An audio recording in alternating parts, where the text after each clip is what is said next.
स्वागत है आपके अपने YouTube channel cute teddy bear पर। आज का वीडियो अत्यंत ज्ञानवर्धक और प्रेरणादायक है। यदि आप हमारे चैनल पर नए हैं तो कृपया चैनल को सब्सक्राइब करें और वीडियो को लाइक करें। तो चलिए शुरू करते हैं। एक समय की बात है, किसी जंगल में नीलकंठ और उसकी पत्नी एक वृक्ष की डाल पर बैठे थे। नीलकंठ अपनी पत्नी से बोला, हे प्रिय, आज का समय बहुत बदल गया है। पत्नी ने पूछा, पिया ऐसा क्या बदल गया? नीलकंठ ने कहा, आजकल की स्त्रियां और लड़कियां बहुत स्वार्थी हो गई हैं। अपने स्वार्थ के लिए वे कुछ भी कर सकती हैं जो उन्हें नहीं करना चाहिए। पत्नी ने असहमति जताते हुए कहा, प्रिया, मैं आपकी बात से सहमत नहीं। आप हमारी नारी जाति की बुराई कर रहे हैं। नीलकंठ बोला, नहीं प्रिय, मेरी बात पर विश्वास करो। पत्नी ने कहा, मुझे विश्वास नहीं। तब नीलकंठ ने कहा, ठीक है, मैं तुम्हें एक कहानी सुनाता हूं जिससे तुम्हें यकीन हो जाएगा कि कुछ स्त्रियां अपने स्वार्थ के लिए कितने गलत काम कर सकती हैं। पत्नी ने कहा, स्वामी पहले कहानी सुनाइए और सिद्ध कीजिए। तब नीलकंठ ने कहानी शुरू की। कहानी किसी नगर में 3 घनिष्ठ मित्र रहते थे, एक राजकुमार, एक साहूकार का बेटा और एक बनिए का बेटा। तीनों साथ पढ़े और बड़े हुए थे। राजकुमार की शादी हो चुकी थी। एक दिन तीनों दोस्त राजा के बगीचे में टहल रहे थे। राजकुमार ने कहा, मित्रों, मैं कल अपनी पत्नी को उसके मायके से लाने जा रहा हूं, तुम दोनों मेरे साथ चलो। दोनों मित्रों ने पूछा, तुम तो ससुराल में महल में आराम करोगे, हम कहाँ रुकेंगे?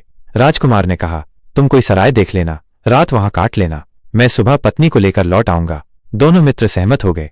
बनिए का बेटा बहुत चतुर था, जबकि राजकुमार और साहूकार का बेटा भोले थे। 3 दिन के सफर के बाद वे राजकुमार के ससुराल के नगर पहुंचे। राजकुमार ने कहा, मित्रों, तुम सराय में रुक जाओ, मैं ससुराल जाता हूं। वो ससुराल चला गया और दोनों मित्र सराय की तलाश में निकले। उन्हें एक सराय मिली जहां खाने रहने की अच्छी व्यवस्था थी। सराय के दरवाजे पर एक बुढ़िया थी। दोनों मित्रों ने कहा, माता, हमें रात के लिए जगह चाहिए। बुढ़िया ने चेतावनी दी, बेटा कहीं और रुक जाओ, इस सराय में जो रुकता है वो सुबह जिंदा नहीं बचता। दोनों ने पूछा, ऐसा क्यों? बुढ़िया बोली, यहां रुकने वालों की मृत्यु हो जाती है। तभी साहूकार के बेटे की नजर एक सुंदर युवती पर पड़ी जो सराय के भीतर थी। वो उस पर मोहित हो गया और बुढ़िया की चेतावनी को अनसुना कर उसके साथ सराय में रुकने चला गया। बनिए का बेटा उसे रोकने की कोशिश करता रहा, पर वो नहीं माना। बनिए का बेटा बुढ़िया के पास लौटा और पूछा, माता, इस सराय का रहस्य क्या है?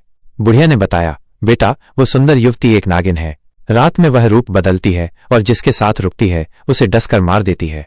कोई भी यहां से जिंदा नहीं लौटा। बनिए का बेटा घबरा गया और बोला, माता, मेरे मित्र की जान बचाने का कोई उपाय बताइए। बुढ़िया ने एक तलवार दी और कहा, इससे तुम उस नागिन का वध कर सकते हो।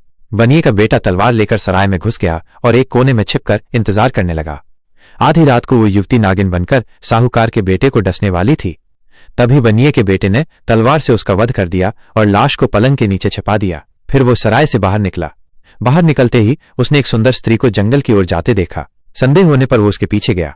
वो स्त्री एक साधु के आश्रम में पहुंची और साधु से बोली, आज मेरी आपसे आखिरी मुलाकात है।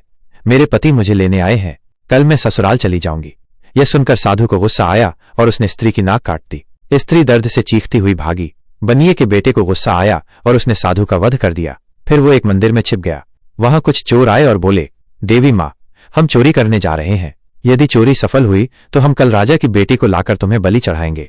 बनिए का बेटा सुनकर स्तब्ध रह गया और ठान लिया कि वो राजकुमारी की रक्षा करेगा।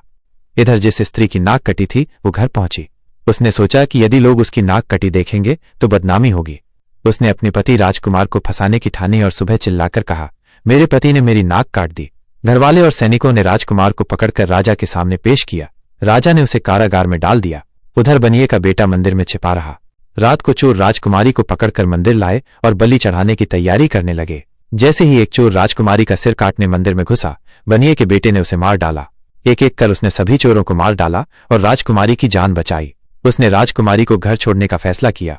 रास्ते में राजकुमारी उससे प्रेम करने लगी और विवाह की जिद करने लगी। बनिए के बेटे ने मना किया, मैंने तुम्हारी रक्षा की, इसका मतलब ये नहीं कि मैं तुमसे विवाह करूं। राजकुमारी को गुस्सा आया और उसने चिल्लाकर कहा, ये मुझे भगा ले जाना चाहता था और मेरी इज्जत लूटना चाहता था। सैनिकों ने बनिए के बेटे को पकड़कर राजा के सामने पेश किया। राजा ने उसे भी कारागार में डाल दिया। साहूकार का बेटा भी सराय में युवती नागिन का वध करने के आरोप में जेल में था। इस तरह तीनों मित्र जेल में एक साथ थे। अगले दिन राजा ने दरबार लगाया और तीनों को सजा सुनाने के लिए बुलाया। पहले साहूकार के बेटे से पूछा, तूने वैश्या का वध क्यों किया?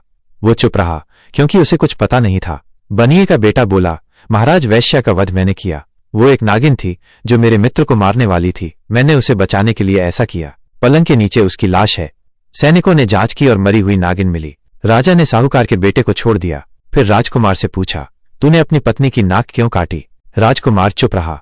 बनिए का बेटा बोला, महाराज, इसकी पत्नी रात में साधु से मिलने गई थी। साधु ने उसकी नाक काटी और उसने अपने पति को फंसाया। आश्रम में मरा हुआ साधु मिलेगा। सैनिकों ने जांच की और बात सत्य पाई। राजकुमार को भी छोड़ दिया गया। अंत में राजा ने बनिए के बेटे से पूछा, तूने मेरी बेटी को भगाने और उसकी इज्जत लूटने की कोशिश क्यों की? बनिए का बेटा बोला, महाराज, आपकी बेटी को चोर बलि चढ़ाने ले गए थे। मैंने मंदिर में छिपकर सभी चोरों को मार डाला और आपकी बेटी की रक्षा की। उसने मुझसे विवाह की जिद की और जब मैंने मना किया तो उसने मुझे फंसाया। मंदिर में चोरों की लाशें मिलेंगी। सैनिकों ने जांच की और बात सत्य पाई। राजा ने बनिए के बेटे को माफी मांगकर आजाद किया। तीनों मित्र हंसते हंसते अपने नगर लौटे और सुख से रहने लगे। नीलकंठ ने पत्नी से कहा, हे प्रिय, देखा कुछ स्त्रियां अपने स्वार्थ के लिए कितने गलत काम करती हैं। इसलिए मैं कहता हूं कि इन 3 लक्षणों वाली स्त्रियों से कभी विवाह नहीं करना चाहिए। एक पहली, जो पति होते हुए भी पराये पुरुष से प्रेम करे, छुप कर मिले और पतिव्रता धर्म भूल जाए। दूसरी, जो वैश्या की तरह जीवन जिए, अपनी हवस के लिए पति को भी मार दे।